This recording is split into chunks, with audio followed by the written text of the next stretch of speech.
Okay, everything's all laid out. Now I need a hole in one of these parts because I need a place to mount the speaker. To do that, I'm going to go over here to create vector. I'm going to create a circle. I'm going to make that a 4.5-inch radius circle, which would be a 9-inch diameter, which would be roughly what you would need for a 10-inch subwoofer. So there we go. We got a circle here on the front. So what I'm going to do now is highlight the front and highlight the circle. And then right over here under transform, I'm looking for align vectors here.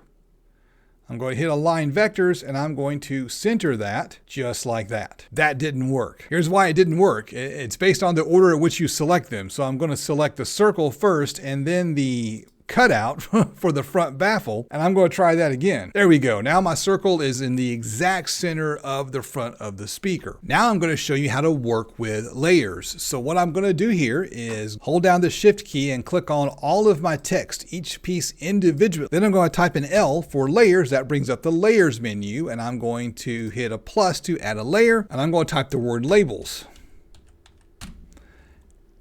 I'm going to hit OK. Then I'm going to click on this little button right here and move selection to layer. And what that allows me to do is turn the layers on and off. So if those labels are in my way, I can just hide them and they're out of the way. They're not deleted, they're just out of my way. The next step is to take all of the outer cutouts, pull up the layer menu again and do a layers for the outer cutouts. And again, just move selection to the layer.